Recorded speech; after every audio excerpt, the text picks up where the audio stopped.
স্বাগত দীপ্ত সংবাদে। আপনাদের সঙ্গে আছি আমি সাদিক হাসান ইমন। 2 দশক পর বিএনপির নেতৃত্বাধীন সরকারের যাত্রা শুরু হলো। ত্রয়োদশ জাতীয় সংসদ নির্বাচনে নিরঙ্কুশ জয়লাভের পর মঙ্গলবার প্রধানমন্ত্রী হিসেবে শপথ গ্রহণ করেন বিএনপির চেয়ারম্যান তারেক রহমান। তার শপথের পর প্রথমে মন্ত্রী এবং পরে প্রতিমন্ত্রীরা শপথ নেন। তারপরে এদের শপথ পড়ান রাষ্ট্রপতি মোহাম্মদ শাহাবুদ্দিন।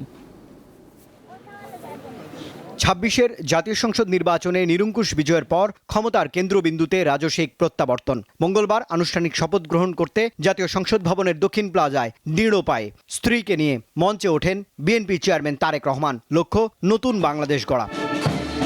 বিকেল 4টার পর শুরু হয় প্রধানমন্ত্রীর শপথের আনুষ্ঠানিকতা। রাষ্ট্রপতির কাছে প্রধানমন্ত্রী হিসেবে শপথ নেন তারেক রহমান।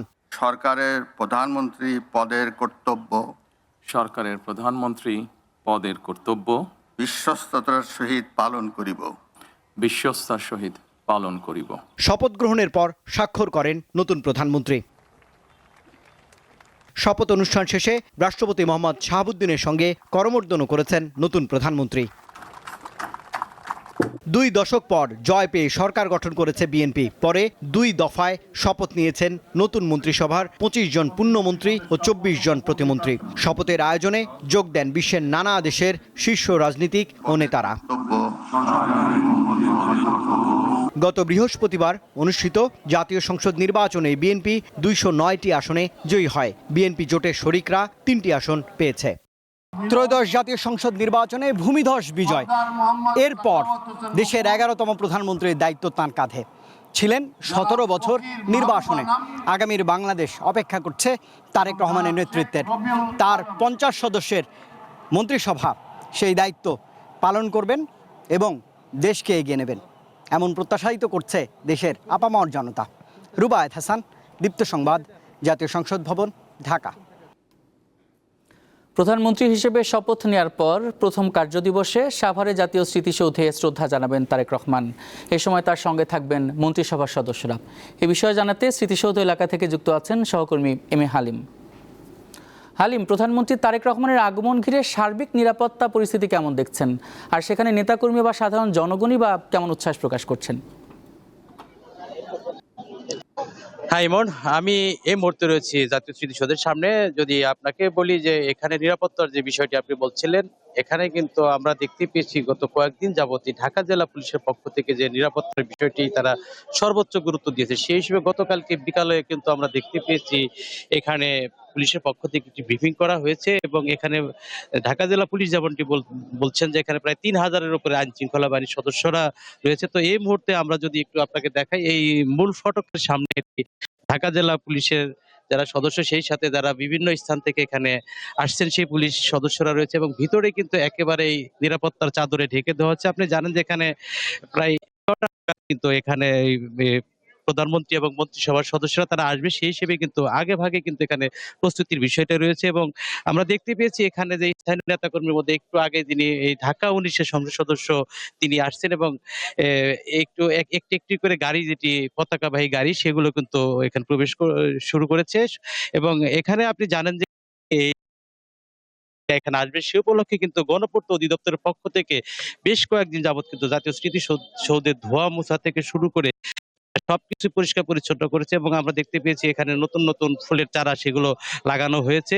সব মিলিয়ে এখানে কিন্তু একটি উৎসবমুখর পরিবেশ এই স্থানীয় নেতাকর্মীদের মধ্যে, সেটা আমরা দেখতে পেয়েছি। এবং আপনি জানেন যে আজকে এই দীর্ঘ সময় পর কিন্তু আজকে যে তারেক রহমান যিনি প্রধানমন্ত্রী নির্বাচিত হয়েছেন, তিনি স্মৃতিসৌধে আসবেন, সেই হিসেবে স্থানীয় নেতাকর্মী মাঝে একটি উচ্ছ্বাস রয়েছে। এবং যদিও এখানে স্থানীয় নেতাকর্মীরা এখানে এই প্রধানমন্ত্রীর সাথে দেখা করতে পারবেন কিনা সেই বিষয়টি কিন্তু আমরা জানতে পারিনি। এখানে যেটি সর্বোচ্চ নিরাপত্তা ব্যবস্থা, যেটি এসএসএফ থেকে শুরু করে পিজিআর এবং সব মিলিয়ে কিন্তু এখানে দেওয়া হচ্ছে। আপনি দেখতে পাচ্ছেন প্রত্যেকটি গাড়ি কিন্তু মূল ফটকের সামনে এটি চেক করে ঢোকানো হচ্ছে যাতে কোনো অপ্রীতিকর ঘটনা না ঘটে। এবং পুলিশও এখানে অবস্থান করে আছেন যাতে এখানে কোনো অপ্রীতিকর ঘটনা না ঘটে বা এখানে সুন্দর সুষ্ঠুভাবে যাতে এই প্রধানমন্ত্রী এখানে শ্রদ্ধা নিবেদনের পর এই স্থান ত্যাগ করতে পারে, সেই বিষয়টি কিন্তু পুলিশ এনশিওর করবে বলে জানিয়েছেন। তো এবং সব মিলিয়ে এই ছিল জাতীয় স্মৃতিসৌধের সামনে থেকে আমার কাছে সর্বশেষ। ধন্যবাদ হালিম। জাতীয় স্মৃতিসৌধ থেকে যুক্ত ছিলেন সহকর্মী এম এ হালিম। নতুন মন্ত্রিসভায় প্রধানমন্ত্রী সহ 14 জন পূর্ণমন্ত্রী এবং 24 জন প্রতিমন্ত্রী সবাই নতুন। এদের মধ্যে অনেকেই এবার প্রথমবার সংসদ সদস্য হিসেবে নির্বাচিত হয়েছেন। সরকারের প্রধানমন্ত্রী পদের কর্তব্য সরকারের প্রধানমন্ত্রী তারেক রহমান প্রতিরক্ষা মন্ত্রণালয় হাতে রেখেছেন। অন্য পূর্ণ মন্ত্রীদের মধ্যে মির্জা ফখরুল ইসলাম আলমগীর স্থানীয় সরকার, আমির খসরু মাহমুদ চৌধুরী অর্থ ও পরিকল্পনা, সালাউদ্দিন আহমদ স্বরাষ্ট্র, ইকবাল হাসান মাহমুদ বিদ্যুৎ, হাফিজউদ্দিন আহমদ মুক্তিযুদ্ধ, এজেডএম জাহিদ হোসেন নারী ও শিশু, আব্দুল আওয়াল মিন্টু পরিবেশ ও বন, কাজী শাহ মোফাজ্জল হোসেন কায়কোবাদ ধর্ম, মিজানুর রহমান মিনু ভূমি, নিতাই রায় চৌধুরী সংস্কৃতি, খন্দকার আব্দুল মুক্তাদির বাণিজ্য শিল্প বস্ত্র ও পাট, আরিফুল হক চৌধুরী শ্রম ও প্রবাসী কল্যাণ, জহিরুদ্দিন স্বপন তথ্য ও সম্প্রচার, আফরোজা খানম রীতা বিমান, শহীদউদ্দিন চৌধুরী অ্যানি পানি সম্পদ, আসাদুল হাবিব দুলু দুর্যোগ ও ত্রাণ, মোহাম্মদ আসাদুজ্জামান আইন, জাকারিয়া তাহের গণপূর্ত, দীপেন দেওয়ান পার্বত্য চট্টগ্রাম, আনাম এহসানুল হক মিলন শিক্ষা, সর্দার মোহাম্মদ সাখাওয়াত হোসেন স্বাস্থ্য, ফকির মাহবুব আনাম ডাক ও টেলিযোগাযোগ এবং শেখ রবিউল আলম সড়ক নৌ ও রেল মন্ত্রণালয়। টেকনোক্যাট কোটায় ডক্টর খলিলুর রহমান পররাষ্ট্র এবং মোহাম্মদ আমিনুর রশিদ ইয়াসিন পেয়েছেন কৃষি মৎস্য ও খাদ্য। প্রতিমন্ত্রীদের মধ্যে এম রশিদুজ্জামান মিল্লাত বিমান, অনিন্দ ইসলাম অমিত বিদ্যুৎ, শরীফুল আলম বাণিজ্য ও শিল্প, শামাওবায়েদ পররাষ্ট্র, সুলতান সালাউদ্দিন টুকু কৃষি খাদ্য ও মৎস্য, কায়সার কামাল ভূমি, ফরাদ হোসেন আজাদ পানি সম্পদ, মীর মোহাম্মদ হেলালুদ্দিন পার্বত্য চট্টগ্রাম, হাবিবুর রশিদ ও রাজীব আহসান সড়ক রেল ও নৌ, আব্দুল বারী জনপ্রশাসন, মীর শাহে আলম স্থানীয় সরকার, জোনায়েদ সাকি অর্থ ও পরিকল্পনা, ইশরাক হোসেন মুক্তিযুদ্ধ, ফারজানা শারমিন নারী শিশু ও সমাজকল্যাণ, শেখ ফরিদুল ইসলাম পরিবেশ বন ও জলবায়ু, নুরুল হক নূর প্রবাসী কল্যাণ, ইয়াসের খান চৌধুরী তথ্য ও সম্প্রচার, ইকবাল হোসেন দুর্যোগ ও ত্রাণ, এম এ মোহিত স্বাস্থ্য, আহমদ সোহেল মঞ্জুর গণপূর্ত, ববি হাজ্জাজ শিক্ষা এবং আলী নেওয়াজ মাহমুদ খৈয়াম সংস্কৃতি মন্ত্রণালয় পেয়েছেন। আর টেকনোক্যাট কোটায় যুব ক্রীড়া মন্ত্রণালয়ের প্রতিমন্ত্রী হয়েছেন আমিনুল হক। হেদায়েতুল্লাহ সীমান্ত, দীপ্ত সংবাদ, ঢাকা। পরিবারের সদস্যদের নিয়ে বাবা মায়ের কবর জিয়ারত করেছেন প্রধানমন্ত্রী তারেক রহমান।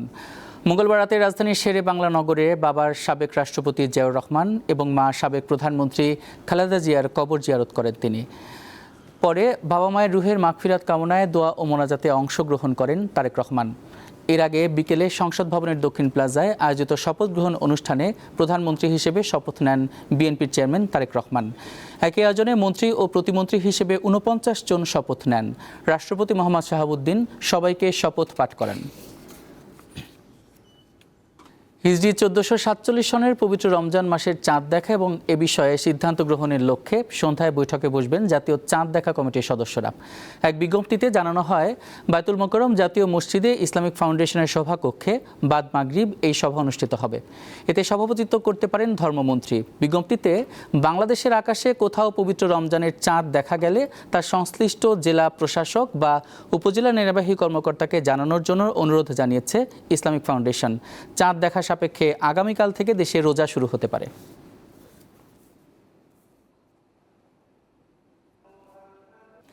রমজানের আগ মুহূর্তে দেশের বৃহত্তম পাইকারি বাজার চট্টগ্রামের খাতুনগঞ্জে বিভিন্ন পণ্যের দাম বেড়েছে। অভিযোগ উঠেছে, পর্যাপ্ত মজুদ থাকলেও রমজান কেন্দ্রিক বেশ কিছু পণ্যের দাম বাড়িয়ে খুচরা বাজারকে অস্থির করে তোলা হচ্ছে। রমজানের আগে বাজার স্থির থাকার কথা বলা হলেও ক্রমে অস্থির হয়ে উঠছে তা। সবচেয়ে বেশি অস্থিরতা রমজানের ভোগ্য পণ্যে। দেশের অন্যতম বৃহৎ পাইকারি বাজার চট্টগ্রামের খাতুনগঞ্জে সপ্তাহখানেকের ব্যবধানে চিনির দাম প্রতি কেজিতে বেড়েছে 8 থেকে 10 টাকা। ছোলার দাম বেড়েছে কেজিতে 4 থেকে 8 টাকা। তবে কমেছে মসুর ডালের দাম। খেজুরের বাজার আরও লাগামহীন। সরকার খেজুর আমদানিতে শুল্ক কমালেও বাজারে দেখা গেছে উল্টো চিত্র। সাধারণ জাহিদি খেজুরের 10 কেজির প্যাকেটের দাম বেড়েছে 400 টাকার বেশি। আর সাধারণ মানুষের চাহিদার খেজুরের সংকট দেখা দিয়েছে। মোটামুটি মজুদ আছে, মানে আপনার গত 15 দিনের মধ্যে এখন আপনার কেজিতে 2-3 টাকা বাড়ছে। সরবরাহটা ঘাটতি থাকার কারণে কিছুটা দাম বেড়েছে। এখন সরবরাহ শুরু হয়েছে, দাম আগামী সপ্তাহে দেখবেন যে আরো 5 থেকে 6 টাকা কেজিতে কমবে। চট্টগ্রামের খুচরা বাজারের অবস্থাও লাগামহীন। খুচরা ব্যবসায়ীদের দাবি, পাইকারিতে দাম বাড়ার প্রভাব পড়েছে খুচরা বাজারে। গত সপ্তাহের তুলনায় এ সপ্তাহে আপনার পার কেজি চুলাতে আপনার 3 থেকে 4 টাকা করে বাড়ছে। এটা কেন বাড়তেছে? আড়তদাররা বলতেছে পরিবহন সংকট। রমজানের বাজারে লাগাম টানতে মাঠে নেমেছে ভোক্তা অধিকার ও জেলা প্রশাসকের মনিটরিং টিম। বেশি দামে কেনা থাকে তাহলে তো ওনার ভাউচার থাকবে, প্রমাণাদি থাকবে। তো আমরা সেরকম প্রমাণাদি বেশ কিছু প্রতিষ্ঠানে আমরা দেখতে পাইনি, তো আমরা আইনগত ব্যবস্থা গ্রহণ করেছি। সংশ্লিষ্টরা বলছেন, নির্বাচনকে কেন্দ্র করে কিছুদিন বাজার মনিটরিং না করার সুযোগ নিচ্ছেন কিছু অসাধু ব্যবসায়ী। এখনই তাদের লাগাম টেনে ধরা প্রয়োজন। রুনা আনসারি, দীপ্ত সংবাদ, চট্টগ্রাম। সৌদি আরব সহ মধ্যপ্রাচ্যের কয়েকটি দেশে আজ থেকে পবিত্র রমজান শুরু হয়েছে। মঙ্গলবার সন্ধ্যায় দেশগুলো রোজা শুরুর আনুষ্ঠানিক ঘোষণা দেয়। প্রথমে চাঁদ দেখা যাওয়ার খবর প্রকাশ করে সৌদি আরব। এরপর একই সিদ্ধান্ত জানায় সংযুক্ত আরব আমিরাত এবং কাতার।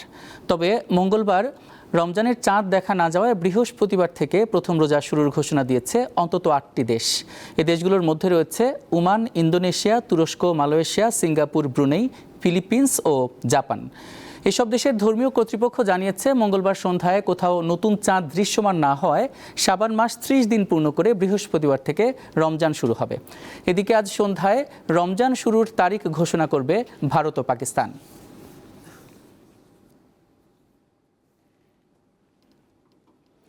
দেশের বাইরের খবর। যুক্তরাষ্ট্রের সঙ্গে পারমাণবিক সক্ষমতা নিয়ে নতুন দফার আলোচনার মধ্যেই গুরুত্বপূর্ণ নৌপথ হরমুজ প্রণালী সাময়িকভাবে বন্ধর ঘোষণা দিয়েছে ইরান। দেশটির ইসলামিক রেভলিউশনারি গার্ড কর্পস মঙ্গলবার এক বিবৃতিতে এ তথ্য নিশ্চিত করেছে। বিবৃতিতে বলা হয়, প্রতিরক্ষা বাহিনীর মহড়ার কারণে সাময়িকভাবে হরমুজ প্রণালী বন্ধ রাখা হয়েছে। মহড়া শেষ হলে ফের এটি খুলে দেওয়া হবে। তবে কবে মহড়া শেষ হবে সে সংক্রান্ত কোনো তথ্য বা ইঙ্গিত দেওয়া হয়নি।